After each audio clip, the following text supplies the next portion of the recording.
Halo Sinekre, balik lagi sama saya Rashid Hari yang kali ini kebagian nge-review satu-satunya film Indonesia yang rilis di bioskop minggu ini.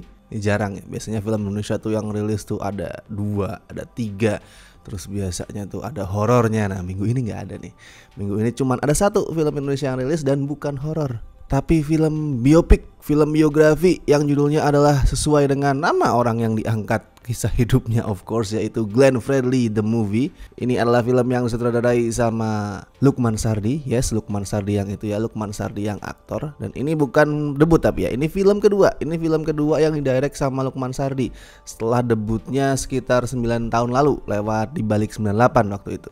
Nah, Glenn Fredly, lalu siapa coba yang gak kenal namanya? Semua orang tahu namanya. Andai kan ini ya, lu terlalu muda buat tahu sosoknya secara langsung di TV-TV gitu, minimal lu pasti pernah tahu lah lagu-lagunya. Lu pernah denger lagunya mungkin di medsos, mungkin di cafe, mungkin diputer di mall atau di acara-acara tertentu, atau di cover sama penyanyi lain tuh.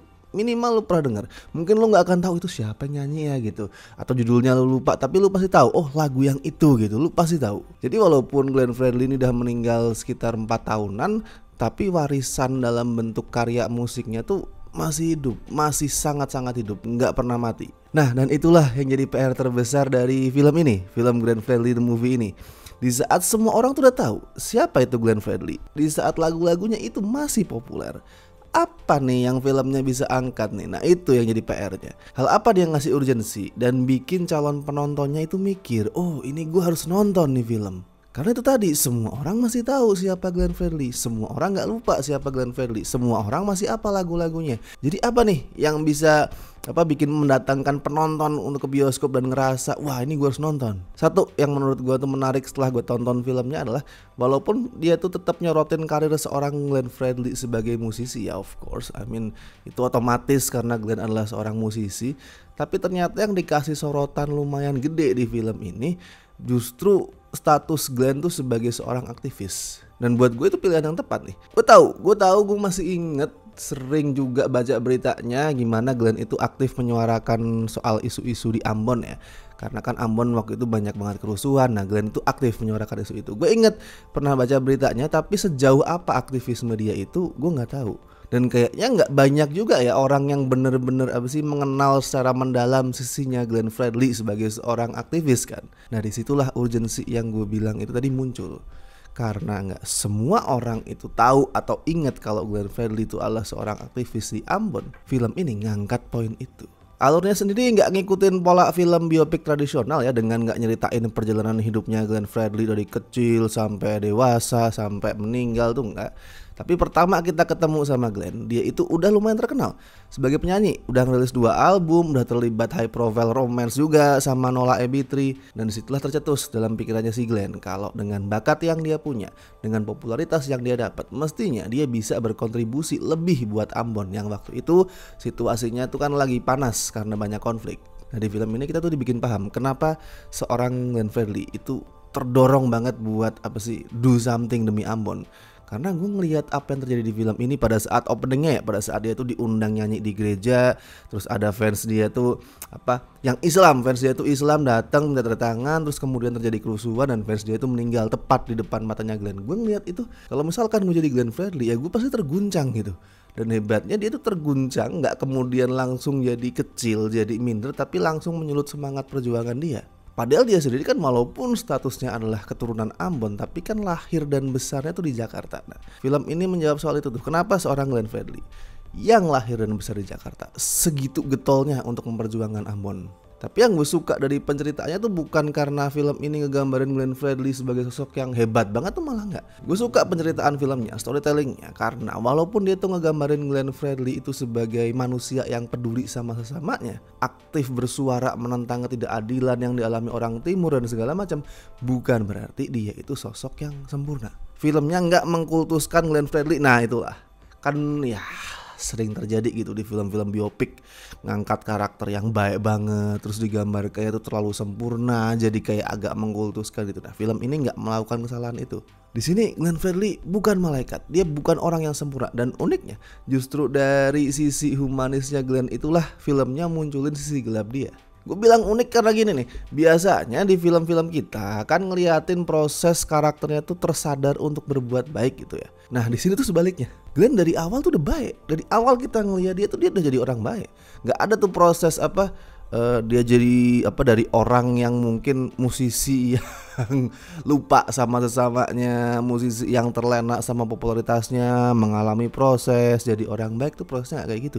Proses yang dilewati Glenn itu malah sebaliknya. Ini film adalah proses dia menyadari kalau dia itu nggak harus ngelakuin semuanya sendiri. Proses gimana dia tuh sadar kalau menciptakan perdamaian di Ambon itu bukan tugas dia seorang gitu. Karena kan dia tuh ngerasa terbeban gitu. Gue punya bakat seperti ini, gue punya popularitas seperti ini, Ambon lagi pecah, mestinya dengan musik gue tuh bisa menyatukan semua orang di Ambon. Dan dia terbeban banget sama itu. Nah dari situlah muncul penggambaran yang menarik tentang ya istilahnya tuh tortured artist lah. Seorang seniman yang tersiksa dengan gifted dia itu, dengan bakat yang dia dapat dari Tuhan gitu. Tersiksa karena saking gedenya bakat itu dia sampai merasa gue harus do something nih. Padahal dia nggak harus ngelakuin semua itu sendiri. Dan di sini Martino Leo bisa bener-bener itu loh menghidupkan pergolakan batinnya Glenn Fredly. Gue suka sama Martino Leo di sini. Aktingnya tuh kompleks dan dia bisa ya mirip banget sama Glenn Fredly di sini tuh. Kelihatan mirip loh. Oke lah, kemiripan itu emang dibantu sama departemen-departemen lain tuh nggak bisa kita lupain ya. Jasa-jasa dari departemen kayak wardrobe, make up, kostumnya itu bisa mereka ulang kostum-kostum khasnya Glenn Fredly, dari topinya, jaketnya itu nggak bisa dilupain. Itu juga berperan besar bikin Martino Leo itu mirip sama seorang Glenn Fredly. Tapi kalau misalkan kostumnya doang yang mirip nih, make upnya doang yang mirip, tapi actingnya nggak, kan percuma. Nah di sini Martino Leo bisa tampil mirip kayak Glenn Fredly. Gue suka banget caranya dia itu loh ngubah suara tuh. Suaranya Martino Leo kan ya, lu bayangin sendiri lah. Suaranya kayak gitu. Nah di sini dia bisa mengubah suaranya tuh jadi lebih smooth gitu, jadi lebih lembut ya kayak Glenn. Kayak Glenn kan suaranya kan halus banget tuh, lembut banget. Nah di sini Martino Leo bisa transform suara dia buat kedengaran lebih lembut, nggak maksa, nggak jadi parodi. Biasanya kan kalau ada aktor yang kurang oke berusaha mirip-miripin suara, mirip-miripin gestur tuh kan, waduh, kok malah jadi kayak parodi gitu. Nah di sini Martino Leo nggak terjebak sama itu, kelihatan ya let's say realistis lah. Makanya pada saat ada adegan nyanyi itu kerasanya sinkron gitu, kerasanya tuh nyambung, ngeblend gitu. Gue dibikin percaya kalau suara yang kedengeran di filmnya pada saat ada lagu itu adalah suaranya Martino Leo. BTW itu yang nyanyiin ulang lagu-lagunya Glenn Fredly itu namanya LD Victor ya. Emang mirip banget suaranya. Harus dikasih mention nih orang ini. LD Victor tuh mirip banget suaranya. Sama-sama kayak Glenn Fredly. Suaranya itu gampangnya tuh punya jiwa gitu. Gampang banget untuk sekali lu denger, lu langsung ngerasa tersentuh gitu. Dan antara suara si LD Victor pada saat nyanyi sama suara Martino Leo pada saat ngomong itu bisa sinkron gitu. Berasa kayak suara satu orang lah. Nah itu prestasi yang menurut gue tuh gak banyak lah bisa didapat sama film Indonesia. Biasanya kan kerasa banget ya, anjir ini yang nyanyi mukanya kayak gimana, suaranya kayak gimana gitu. Kita tahu maksudnya itu suara kita denger tuh bukan suara aktornya, tapi di sini kerasanya ngeblend. Makanya pas ada adegan nyanyi itu sama sekali nggak canggung dan enak banget buat sing along. Itu loh, gue sempat concern awalnya tuh karena kan oke, ini lagunya enak-enak, tapi kalau misalkan nggak sinkron pada saat adegan nyanyi kan ya mau sing along juga agak risih ya. Tapi ternyata nggak, sama sekali nggak canggung adegannya, dan itu bikin lagu-lagunya Glenn yang emang udah enak untuk dipakai buat nyanyi berjamaah gitu jadi makin enak lagi karena adegannya natural. Terus gue juga suka sih sama konklusi yang film ini kasih kayak gini loh. Jadi di luar persoalan Ambon sama karir musiknya Glenn Fredly, ini ada satu lagi konflik. Ada satu lagi permasalahan, yaitu konflik keluarganya Glenn. Karena diceritain Glenn itu sempat pecah hubungannya sama bapaknya, sempat gak akur gitulah. Nah di sini di akhir konflik ayah anak itu dipakai buat menghubungkan semua konflik-konflik lain yang ada. Nah itu gue suka tuh, gimana satu konflik ayah anak tuh dipakai buat nge-cover semua masalah lain. Gue gak akan spoiler detailnya, tapi intinya pesan yang mau dikasih sama Glenn Fredly the movie adalah supaya kita ini memutus mata rantai kebencian. Dan itu sejalan sama perjuangan seorang Glenn Fredly pada saat dia masih hidup. Karena kan satu-satunya cara buat menghentikan semua konflik, semua luka, semua sakit hati di dunia ini adalah dengan cara nyetop kebencian sampai di sini gitu. Jangan diterusin. Kalau lu emosi ya jangan diikutin nafsu lu. Udah stop. Jangan buat kebencian itu terus berjalan lagi. Karena kalau dibiarin terus berjalan ya nggak akan kelar-kelar tuh konfliknya. Udah stop, maafkan, saling maafin, damai gitu. Dan itu pesan yang buat gue tuh bermakna banget. Pesan yang pada saat dimunculin di film tuh berhasil bikin gue ya lumayan meneteskan air mata lah, karena lumayan menyentuh deliverynya dan gue suka. Oke, kalau skor buat Glenn Fredly The Movie bisa lah gue kasih 7 dari 10. Ini biopik yang lumayan unik dalam ngasih perspektif penceritaannya, lumayan dituturkan dengan solid, dan sekali lagi ya, ini ngasih penyegaran gitu. Biasanya film kita tiap minggu horor, tiba-tiba muncul nih biopik seorang legend, musisi legend yang juga seorang aktivis. Jadi jangan sampai lu tidak menonton, tonton di bioskop. Dan kalau misalkan lu nonton, bisa balik ke sini, ke video ini, tulisin review lu seperti apa ya, biar makin menguatkan keinginan orang-orang lain untuk menonton juga gitu.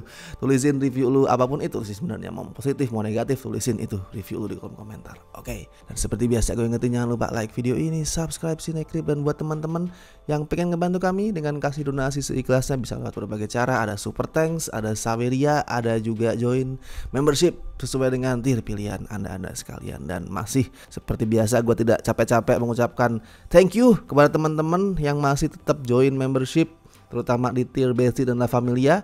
Seperti yang bisa lu lihat, ini manusianya. Thank you so much. Kalau misalkan lu punya masukan soal membership, bisa lu tulisin di kolom komentar. Oke, kalau gitu gue Rashid Hari, sampai ketemu di review berikutnya.